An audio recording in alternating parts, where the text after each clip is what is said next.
Welcome to one of the most disturbing cases ever recorded in American history. Before we begin, I want you to do something simple that helps us understand how far this story travels. Tell us in the comments where you're watching from and the exact time you're listening to this narration. Are you lying in bed at 2 a.m., walking alone at dusk, or sitting in a busy room with headphones on? Wherever you are, remember this moment because once you hear what happened on the lonely plantation outside Charleston, South Carolina, you may never think of family secrets the same way again. Our story begins in 1847 on the Harrington estate, a sprawling cotton plantation just beyond the city. From a distance, it looked like a picture of Southern prosperity. A three-story, federal-style mansion with white columns watched over manicured gardens and sweeping oak trees draped in Spanish moss. Beneath those branches, carriages rolled up the drive. Horses stamped in the stables, and the bells of St. Michael's Church drifted faintly across the Cooper River. To society, the Harringtons were respectable, successful, almost untouchable. The head of the household, Ebenezer Harrington, was a self-made man. He had started as a Charleston merchant and, through sharp business instincts and a willingness to step over whoever he needed to, expanded into plantation ownership. He was proud of two things above all else: his wealth and his impressive library. Visitors often commented on the rows of rare books lining his shelves, evidence of a cultivated mind, or at least of a man who wanted to be seen that way. His personal life, however, was not as perfect as the white column suggested. His wife, Elizabeth, had died, giving birth to their second child, a daughter who survived only 2 days. That left a single heir, their son William. Society watched him closely.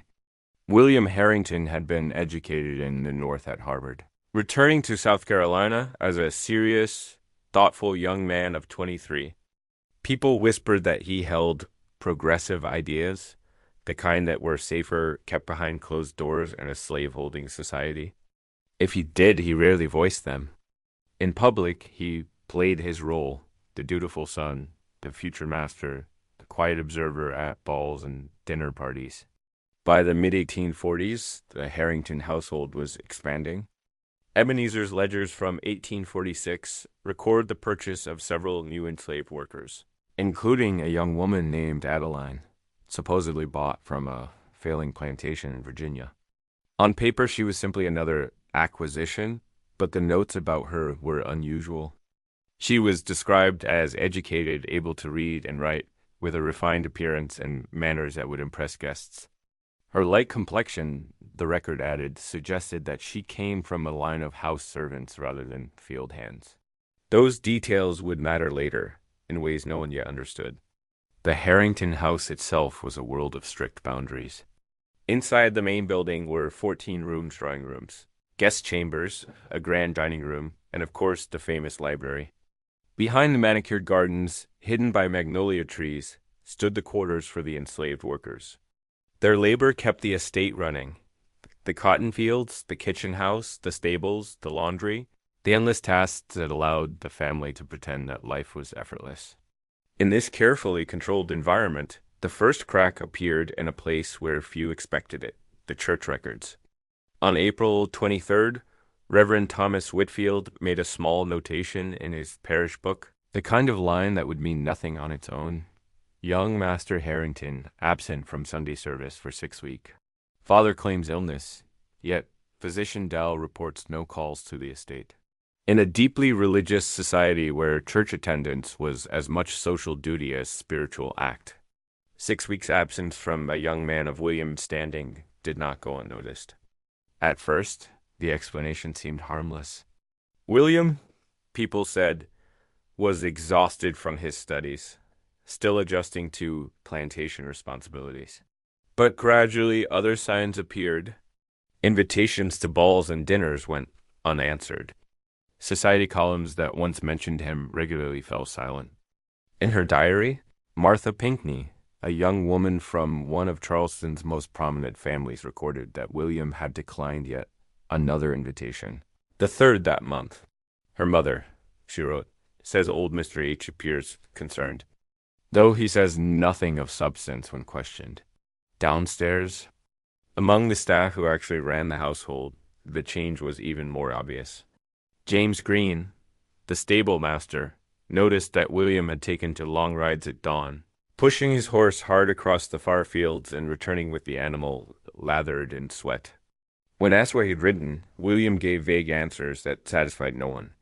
Esther, the cook who had served the Harringtons since before William's birth, noticed something stranger still. On several nights, the young master appeared at the kitchen house after dark, asking for meals at odd hours.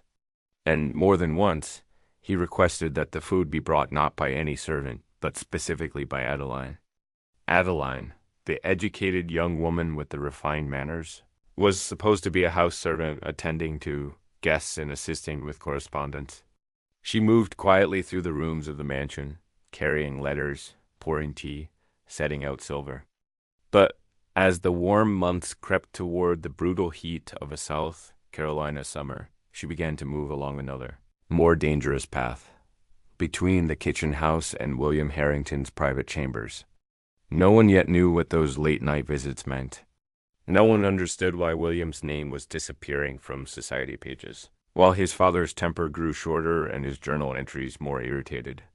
All they sensed was that something unseen was slowly gathering inside the white-columned house. A tension, a secret, a story beginning to write itself behind closed doors. And before long, that secret would erupt with a force powerful enough to shatter the Harrington family forever. By the time spring slid into the heavy heat of early summer, the polished calm of the Harrington estate had begun to fray. You could almost chart the unraveling by tracing Ebenezer Harrington's handwriting across the pages of his business journal. The neat, measured lines of earlier years gave way to sharper strokes and impatient notes, small bursts of irritation that hinted at something he could no longer control. He wrote of his son first. William again absent from dinner. Claims reading in his chambers, yet books remain untouched on library shelves. For a man like Ebenezer, whose entire life revolved around order, obedience, and predictable profit, this new version of his son withdrawn, distracted, refusing social obligations was more than a disappointment. It was a threat to the future he had carefully built out. At the same time, strange things began to happen inside the house. Personal items from trunks in the late Elizabeth's room went missing. A handkerchief, a silver-backed brush, a small locket she had once worn. Ebenezer questioned the household staff one by one, his temper simmering just beneath the surface. No one confessed, and nothing was recovered. On the surface, life continued. Meals were served, linens washed, accounts tallied. But beneath it all, a current of fear and curiosity moved quietly from servant to servant. Something was wrong with the young master. Something was wrong with the house. Outside, the South Carolina summer arrived with its usual cruelty. The air grew thick and unmoving, the sky low and white with heat. The Harrington ledgers show unusually high expenditures for ice delivered from Charleston. Blocks of frozen river water hauled all the way from northern ports to cool the rooms of the main house, while field hands collapsed under the sun. The Harrington family tried to hold back the season with melting ice and drawn curtains. It was during this suffocating heat that the first official record of Adeline's suffering appeared. On June 12th, the local physician, Dr. Malcolm Dell, finally received a summons to the plantation.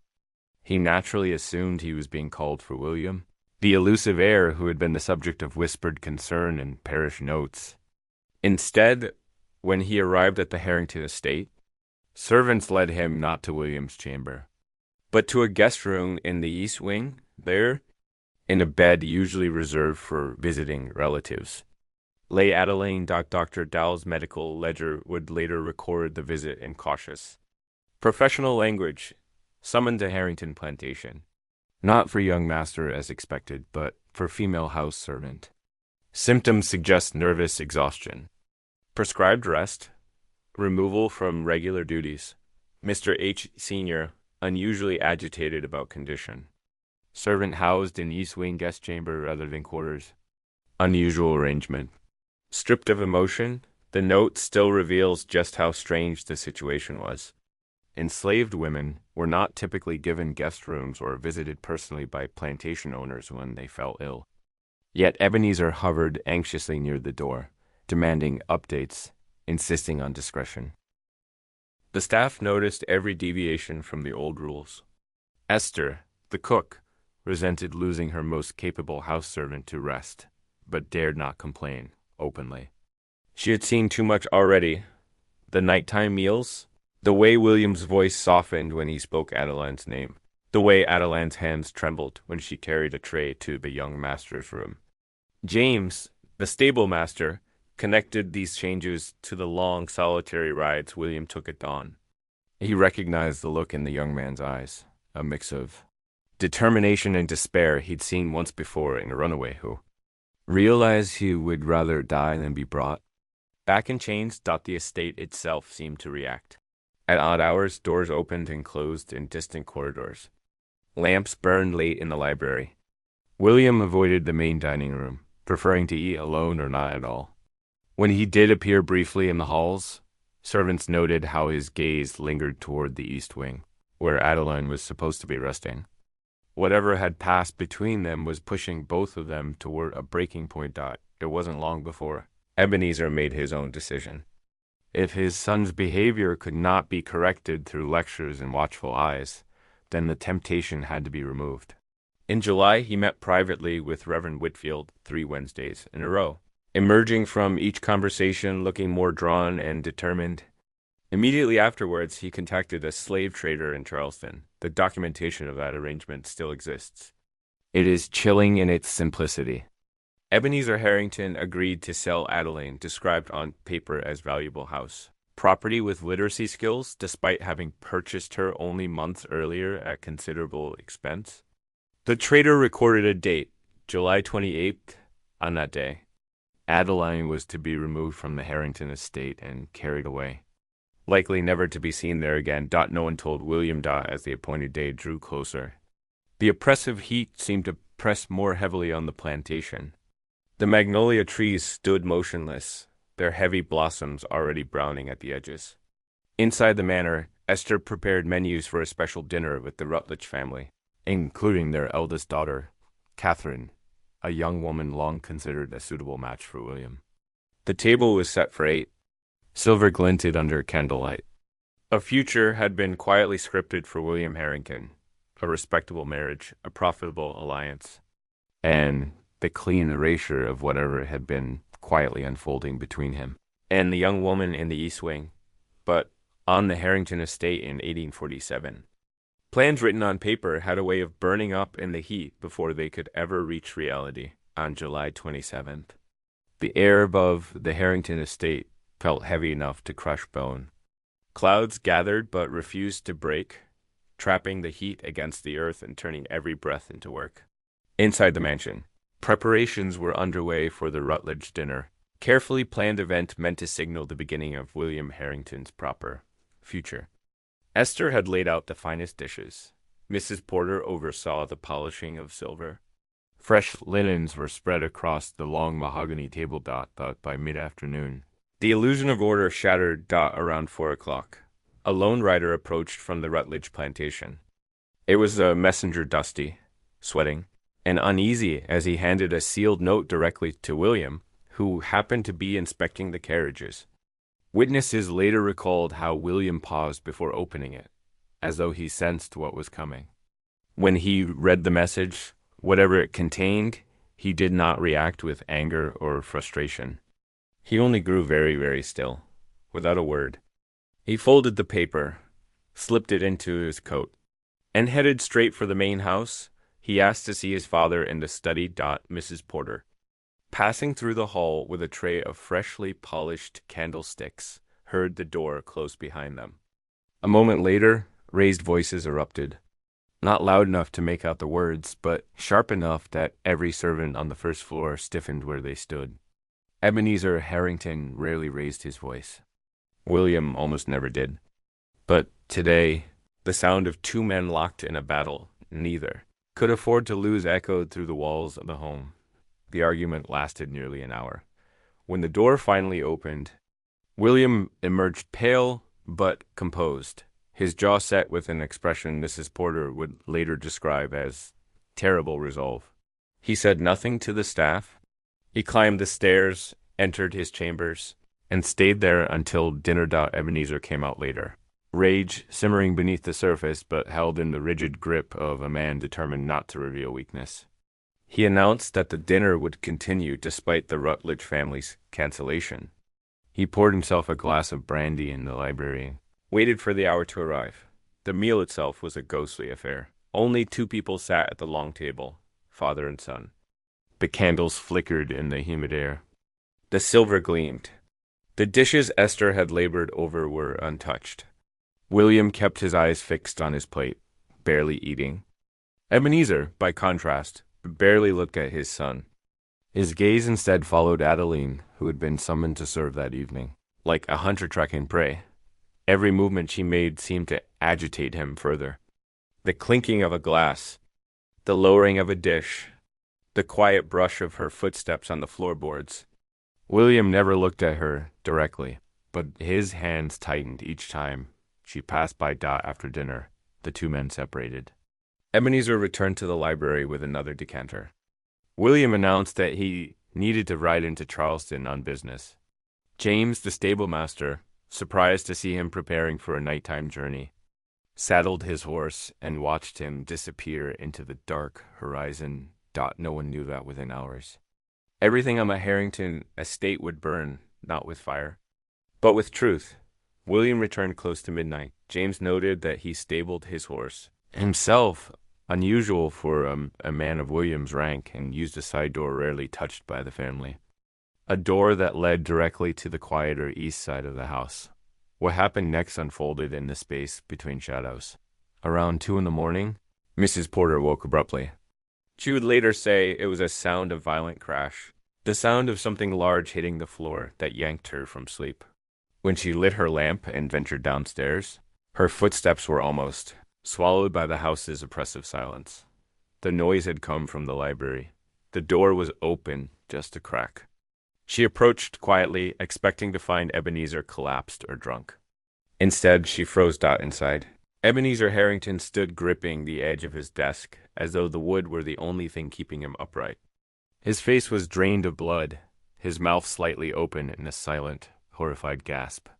Before him, the contents of his personal safe, normally secured behind a painting of his late wife, lay scattered across the rug, and William stood in the center of the chaos, holding a small leather-bound book open in his hands. He was reading from it. His voice was low, controlled, but filled with something Mrs. Porter had never heard before. Rage sharpened into ice. Ebenezer shook his head violently, as though trying to deny every word his son spoke. William did not stop. Mrs. Porter could not hear the text, but she saw the moment the truth struck. Ebenezer staggered backward into his chair. His right hand curled unnaturally. His mouth twisted. His eyes rolled upward. A single hoarse breath escaped him before his entire right side went limp. Mrs. Porter gasped silently, but did not move. She was too terrified to reveal her presence inside the library. William slowly closed the book. He stared at his father for a long moment, no emotion visible on his face, then set the journal down on the desk with a care that seemed almost reverent. Without looking back, he left the room. Only when the door clicked shut did Mrs. Porter run to her quarters for help. By dawn, 2 facts were clear. Ebenezer Harrington had suffered a catastrophic stroke, and Adeline was gone. Her bed empty, her belongings untouched. No note, no sign of struggle. Just absence. An absence that William did not explain. An absence he did not report. An absence that would come to define everything that followed. Morning light crept over the Harrington estate like an unwelcome guest, exposing everything that had shattered during the night. The first to discover the devastation was Mrs. Porter. When she entered the library at dawn, the room looked exactly as she had glimpsed it hours earlier, papers scattered like debris after a storm, the portrait of Elizabeth Harrington hanging askew, and Ebenezer still slumped in his chair alive, breathing, but locked inside a broken body. Dr. Dow arrived shortly after sunrise. His horse was still stamping at the gate when he hurried inside, summoned urgently by a servant who could barely articulate what she had seen. After examining Ebenezer, the physician recorded the most clinical description of a disaster he could hardly comprehend. Apoplexy. Severe. Permanent paralysis on right side. Speech unlikely to return. Even with professional stoicism, Dr. Dowell later admitted he had rarely seen a man look so terrified while still alive. But while the house scrambled to attend to its former master, a second discovery shook the estate even deeper. Adeline was gone. Her bed had not been slept in. Her shoes remained neatly aligned beneath the frame. Her clothes, folded with careful precision, had not been touched. The single brush she owned still rested on the small wooden table in her quarters.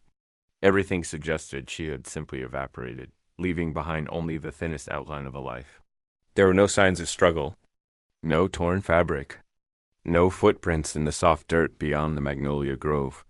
Esther insisted she had seen Adeline the evening before, calm but unusually quiet, serving at the Harrington table, while the two men sat in that dreadful silence.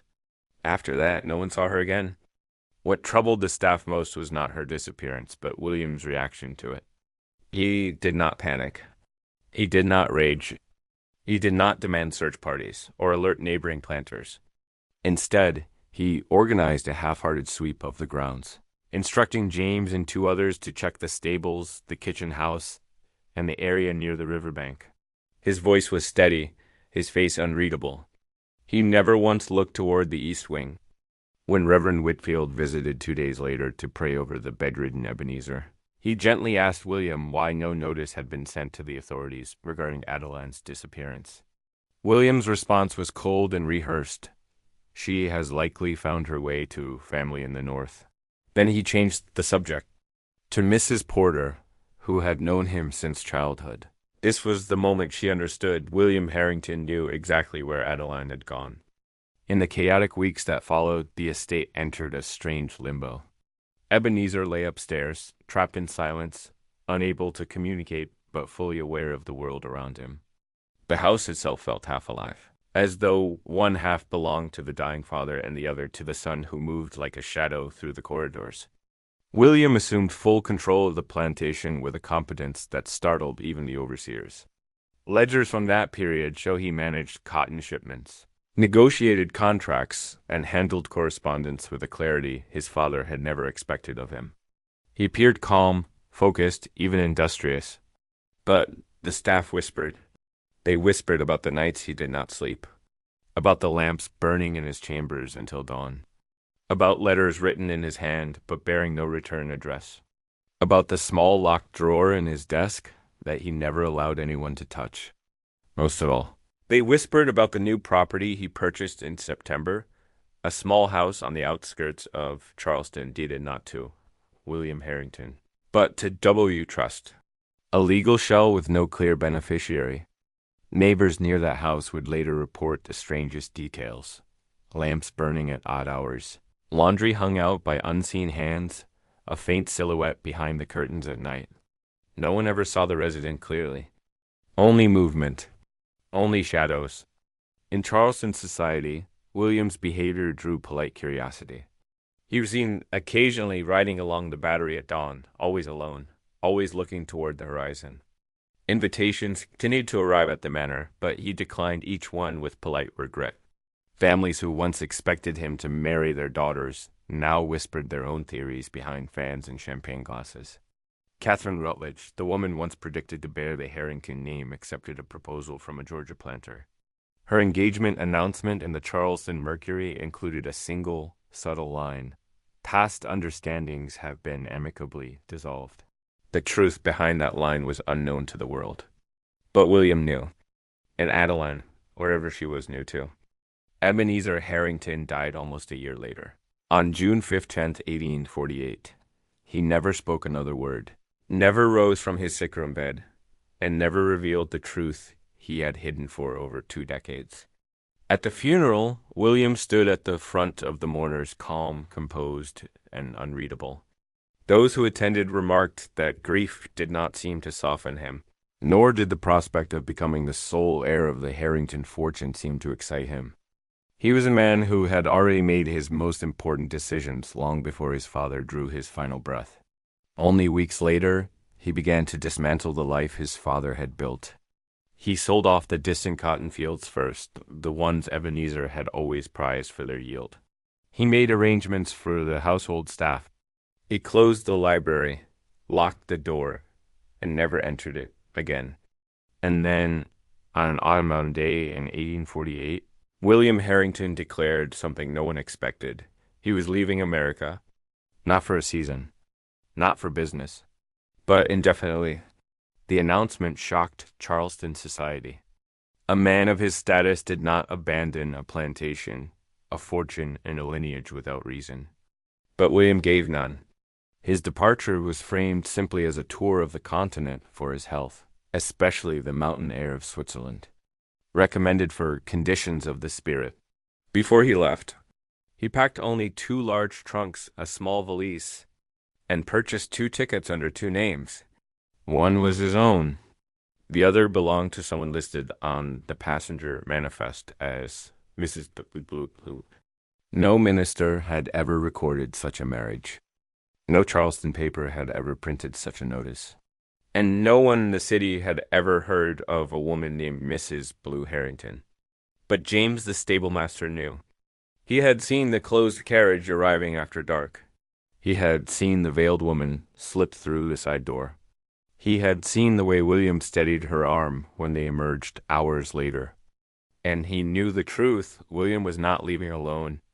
He was taking Adeline with him, not as a servant, not as a fugitive, but as his wife. When William Harrington vanished from Charleston in late 1848, society politely pretended not to notice what was missing. They spoke of a grieving young heir traveling for his health. They speculated about business in London, studies in Paris, or a temporary retreat from the pressures of managing an estate. But what they never spoke aloud, what many privately suspected, was that a woman had vanished at the same time. A woman no one admitted ever seeing leave. By the time the ship bound for Liverpool pulled away from the Charleston harbor, the transformation was complete. The plantation heir was now William Harrison, gentleman traveler, and the veiled woman who boarded alongside him was listed simply as Mrs. W. Blue Harrington. The paperwork held its breath for them. No minister's name, no witnesses. Just 2 identities refashioned in ink, slipping quietly beyond the reach of American law, American memory, and the American past. Their arrival in Europe was unremarked, unnoticed, but carefully planned. The earliest trace appears in Swiss municipal records from 1849, a modest villa purchased near Lake Geneva by an American couple, William and Anna Harrison. The details match perfectly. William's age, his handwriting on the deed, the description of his wife, light complexion, American origin, refined bearing. To the Swiss, they were simply the Americans, private, polite, grateful for anonymity. Neighbors would later recall that the couple spoke accented French and kept mostly to themselves.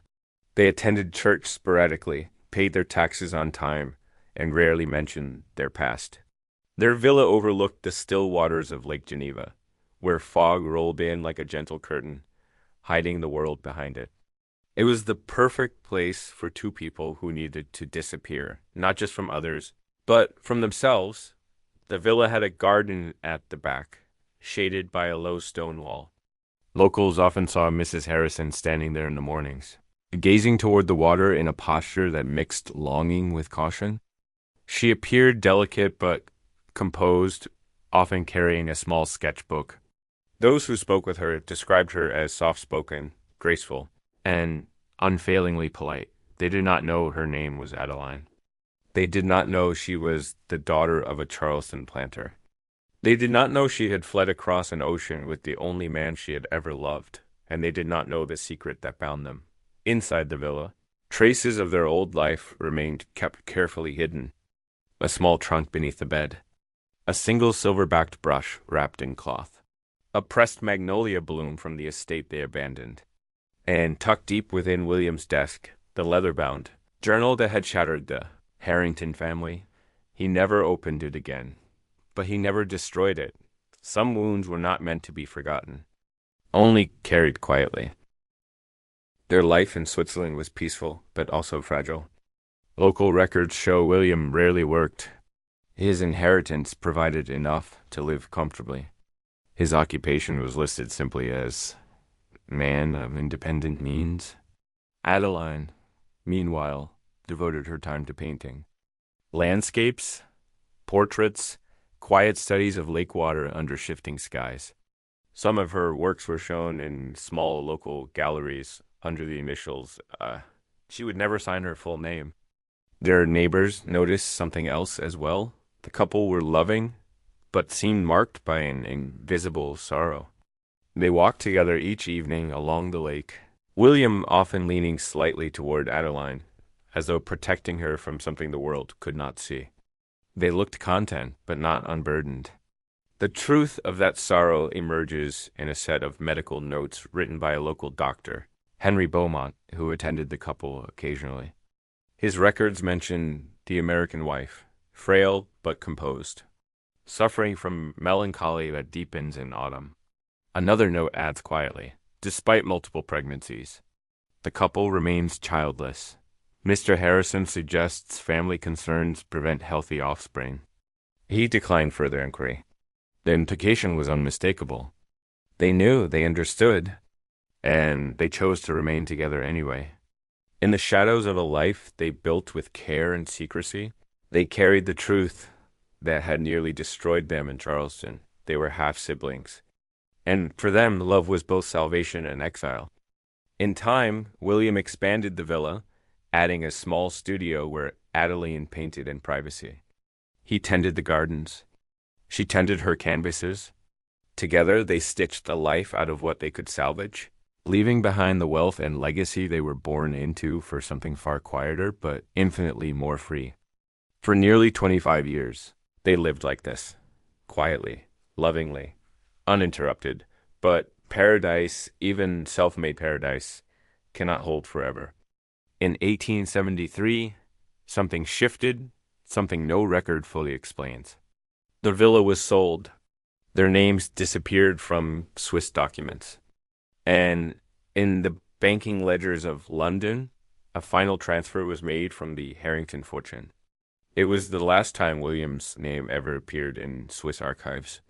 Where they went next would take their story into another country, another identity, and another attempt at a life rebuilt from ashes.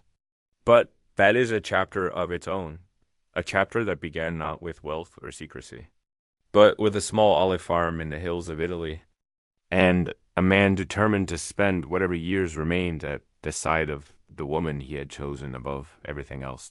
By the winter of 1873.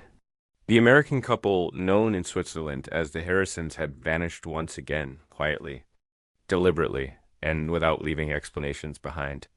Their villa stood empty, shutters drawn, as a British banker finalized the purchase.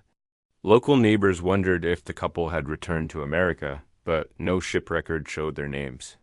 And one deeply telling detail soon emerged: their bank account in Geneva had been drained and transferred to London, wherever William and Adeline, they intended to go unseen. The next trace of them appears hundreds of miles south, in the warm hills of Tuscany, Italy, in early 1874, there on the outskirts of Florence. Property records describe an American couple, William and Anna Harrison, purchasing a modest olive farm with a small stone house and a terraced orchard overlooking the valley. The description of Anna: American, approximately mid-40s, light complexion, refined manner. The description of William: born abroad, independent means, private demeanor. They had changed countries, changed neighbors, changed surroundings, but not their names. They were still the Harrisons, and still a mystery. Life on the olive farm was even quieter than Switzerland. The house sat on a gentle slope, where morning light spilled across rows of olive trees planted generations earlier. Local villagers often saw the American woman walking alone at sunrise, gathering fallen branches or sketching the landscape in a small notebook. She wore simple dresses, spoke Italian with a soft foreign accent, and carried herself with the grace of someone accustomed to a life far more refined than the rural one. She now lived. They called her La Vedova Americana, the American widow, even though her husband was still alive. It was not an insult. It was simply that she always appeared so quiet, so solitary, so contemplative, that people assumed sorrow was her natural companion. William, meanwhile, tended the property with unexpected skill. He repaired stone walls, trimmed the olive trees, balanced accounts at the tiny village bank. He spoke less Italian than his wife, but smiled politely and offered help when asked. Villagers noticed he leaned slightly on his left side, as though carrying an old injury or an old grief. They lived modestly, cautiously, almost like two people trying to avoid the attention of the world. But beneath that stillness was a deep tenderness. Older residents recalled seeing the couple walking the orchard paths in the evening, their arms brushing, their shadows long in the sunset. They looked not like fugitives nor like sinners, but simply like two people who had chosen to survive together. Yet, sorrow followed them even here.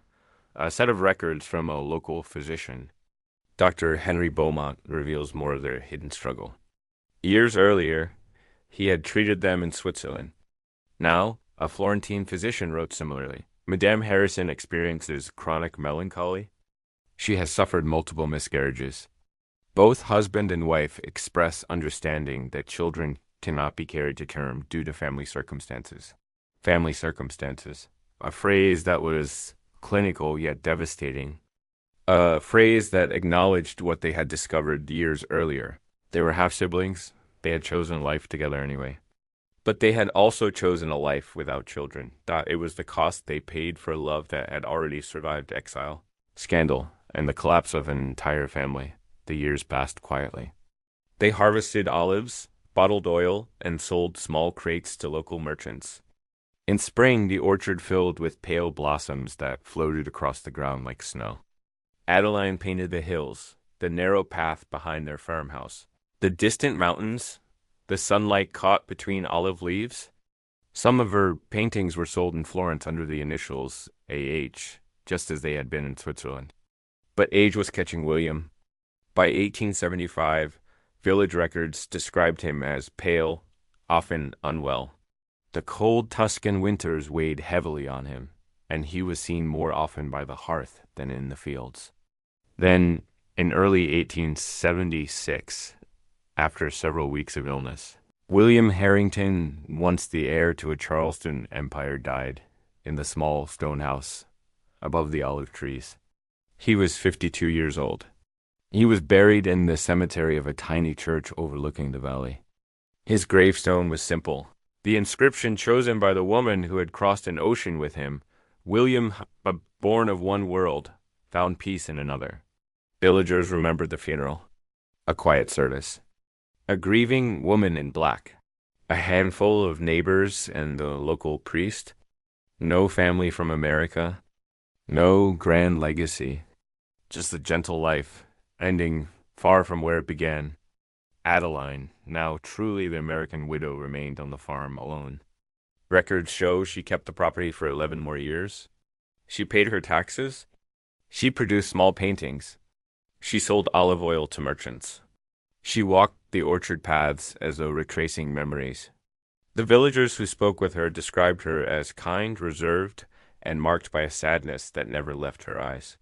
Then in 1887, she sold the farm. The deed lists her signature as Anna Harrison, aged about 60. After that, she disappeared from Tuscan records entirely. For a moment, it seemed the trail ended there. But the story of William and Adeline, two people who had spent a lifetime running from the past, was not finished. Because in that same year, in a boarding house in Rome, a lone American widow signed her name in shaky handwriting. Harrison, age approx. 60. She had not stopped moving. She had not stopped searching for a place where no one knew her story. Where she went next would bring her closer to the country she had fled, the life she had buried, and the end of a journey that began in a locked library on a summer night in South Carolina.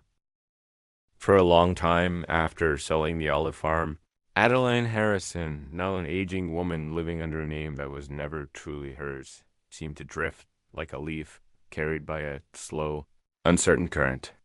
Tuscany had been peaceful, but it had also been a place built for two, and life there alone had become a kind of quiet torment.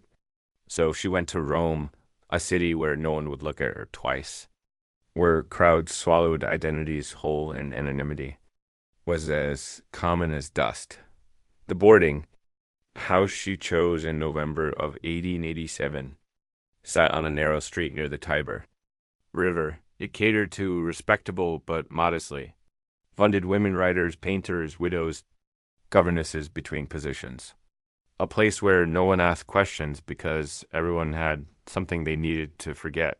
The register described her simply: A. Harrison, American widow, approx. Age 60, no past. No hometown, no husband's name. Just a widow in a foreign city, as invisible as she wished to be. For the next several years, Rome became a stopping place rather than a home. Records show small transactions in local markets: bread, fruit, candles, postage. A few minor medical notes appear from a Roman clinic describing a quiet woman with chronic fatigue, thin but composed. Nothing remarkable, nothing suspicious. Adeline had mastered the art of living beneath the surface, but in early 1890, something shifted inside her. Perhaps it was loneliness. Perhaps the creeping weight of age. Perhaps the ache of memories she could no longer bear in silence. Whatever the reason, she made a decision no historian ever expected. She crossed the ocean again. Passenger manifests from Naples to New York list a second-class passenger that year. Mrs. Harrison, age 62, residence, Italy. There was no companion, no trunk of valuables, no forwarding address.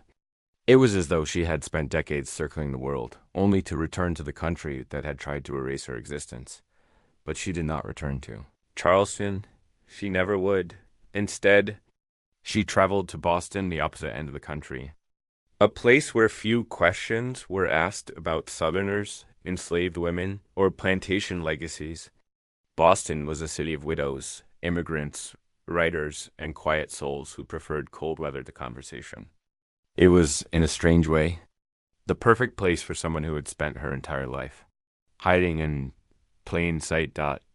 She rented a room in a boarding house in the South End, a modest brownstone filled with women who lived independently in ways society still considered unusual. There, finally, Adeline allowed herself something she had never fully embraced before: friendship. Her letters, discovered nearly 70 years later, were addressed to a woman known only as likely another resident of the boarding house. In these letters, Adeline spoke softly, cautiously, but honestly. For the first time in her life, she never mentioned William by name, never mentioned Charleston, never mentioned the Harrington estate or the truth she had discovered in that library years before. But she wrote about love, about loss, about exile, about the burden of secrets that could never be spoken, even after those who created them were long dead. In one letter from February 1892, she wrote, "Perhaps I returned to America to finish the circle, though not where I began. The South holds too many ghosts. But here, where winter hardens the streets, I find a strange comfort. No one looks twice at an elderly widow who keeps to herself." And then, in the most revealing line she ever wrote, "What you perceive as romance was also tragedy. What seemed like escape was also exile." Adeline was finally telling the truth, not directly, not openly, but in the only way she could bear. Her last letter, dated April 1894, carried the unmistakable tone of farewell. "My health fails with the melting snow." The doctor makes pleasant sounds, but his eyes tell the truth. "I am not afraid. I lived a life far beyond what was intended for me. The paintings I leave with you hold the chapters I could never write. There is no death certificate for an Adeline Harrison in Boston. No burial record. No obituary. No mention in newspapers. She may have died under another name. She may have been buried in a public grave. She may have slipped away quietly, as she had lived, but her letters forgotten in a brownstone attic for decades kept her voice alive long after she was gone. If the story had ended here, it would already be extraordinary, but the past is never finish with those who try hardest to escape it, because decades after her death, long after historians believed the trail had gone cold, the final discovery would bring William and Adeline's story back into focus. A discovery that revealed how deeply their secret had shaped not only their lives, but the generations that came after them. For years after her final letter, Adeline Harrison's life and death seemed to dissolve into the cold Boston air, leaving behind only faint impressions in boarding house ledgers and the memories of a woman, known only as historians assumed she died quietly, anonymously, her past buried with her. And for a time, the world allowed the story to fade, but history has a habit of resurrecting. What was meant to be forgotten in 1965? Long after the brownstone where Adeline once lived had changed owners countless times. Renovation workers opened a sealed panel in the attic and discovered a small tin box. Dust coated its surface. The latch was rusted shut. Inside, they found items that should never have survived a century of silence. A small leather-bound notebook with only one inscription. From W. Remember only what brings peace. A pressed magnolia flower, the same flower that bloomed on the Harrington estate. A daguerreotype of a young man dressed formally. Gaze steady and solemn. William Harrington. Before exile. Before Europe. Before truth destroyed the family name. And the most powerful relics of all, letters written in a delicate hand, each one signed simply, A. The letters spoke in veiled detail about a life lived in shadow, about a love that crossed boundaries not meant for crossing, about a man who gave up everything worldly for her sake. They never named Charleston, never named Harrington, never named the truth, but the emotion was unmistakable.